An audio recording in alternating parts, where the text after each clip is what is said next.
نحمدہ و نصلی علی رسولہ الکریم بسم اللہ الرحمن الرحیم۔ سیدنا علی المرتضیٰ رضی اللہ تعالی عنہ کے عجیب و غریب فیصلوں کے سلسلے میں آج بھی ان کا ایک فیصلہ پیش خدمت کرتا ہوں۔ حضرت علی رضی اللہ عنہ جب امیر المومنین بنے تو انہوں نے اپنا دارالخلافہ مدینہ سے کوفہ کی طرف منتقل کر دیا اور آپ رضی اللہ عنہ وہیں کوفہ میں قیام پذیر ہو گئے۔ یہ انہی دنوں کی بات ہے کہ ایک بڑھیا یمن سے چلی اور سیدنا علی المرتضیٰ رضی اللہ عنہ کی بارگاہ میں حاضر ہوئی اور بڑا شور و وویلا کرنے لگی اور کہنے لگی، علی المرتضیٰ، آپ کے ہوتے ہوئے مجھ سے بڑا ظلم ہو گیا۔ آپ کی حکومت میں میرے ساتھ سخت ناانصافی ہو گئی۔ میرا بھائی مر گیا، اس نے 600 دینار چھوڑے، ان میں سے مجھے کافی وافر حق ملنا چاہیے تھا، مگر ظالموں نے مجھے صرف 1 دینار دیا۔ کہاں 600 دینار، کہاں صرف 1 دینار؟ میں حقیقی بہن ہوں، میرے ساتھ ناانصافی ہوئی ہے، مہربانی فرمائیں سب کو بلائیں اور میرا فیصلہ از سر نو کریں۔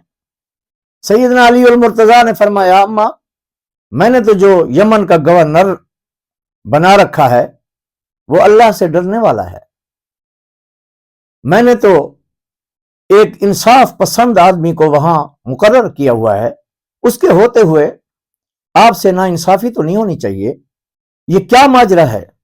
اب حیدر کرار اپنی بصیرت سے کام لینے لگے اور بجائے اس کے کہ اس بوڑھیا سے پوچھتے کہ آپ کے بھائی کے وارثان باز گشت میں کون کون ہیں، ان سے نہیں پوچھا، خود ہی بتانے لگے اور خود ہی ان سے پوچھنے لگے، اماں یہ بتاؤ کہ آپ کے بھائی کی 2 بیٹیاں ہیں؟ مئی کہنے لگی بالکل ہیں۔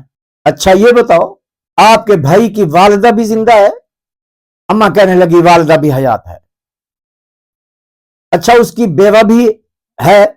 بڑھیا کہنے لگی بیوہ بھی ہے۔ اچھا یہ بتائیے کہ آپ کے 12 بھائی بھی ہیں؟ اماں کہنے لگی 12 بھائی بھی ہیں، مگر یہ بتاؤ کہ میں یمن کی رہنے والی، ہمارا خاندان یمن میں، آپ یہاں کوفہ میں، اس سے پہلے آپ مدینہ میں، اس سے پہلے آپ مکہ میں، آپ کو کس نے بتا دیا کہ میرے مرحوم بھائی کی بیٹیاں بھی ہیں 2، میرے بھائی کی والدہ بھی حیات ہے، میرے بھائی کی بیوہ بھی حیات ہے، میرے بھائی کے 12 بھائی بھی ہیں؟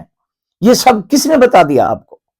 علی المرتضیٰ رضی اللہ عنہ نے فرمایا، اماں، میں نے آپ کے اس فیصلے کو سامنے رکھ کے رب کے قرآن میں غوطہ لگایا اور قرآن نے مجھے بتایا کہ جب تمہیں 1 دینار ملا ہے تو پھر یہ وارثان لازمی ہوں گے۔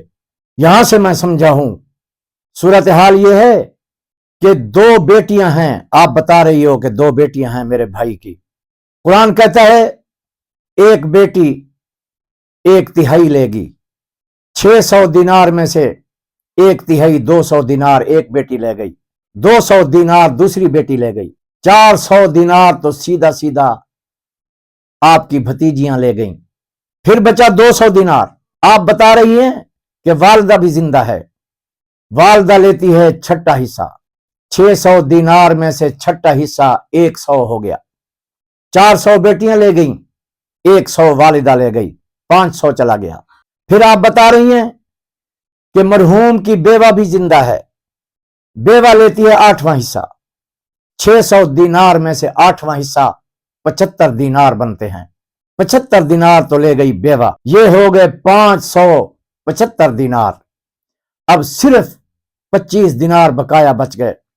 آپ بتا رہی ہیں کہ اس کے 12 بھائی بھی ہیں، ایک بھائی ایک بہن سے ڈبل لیتا ہے، ہر بھائی 2 دینار لے گا تو 12 بھائی ہیں، 25 دیناروں میں سے 24 دینار بھائی لے گئے، باقی 1 دینار بچہ جو آپ کا حق ہے آپ کو مل گیا۔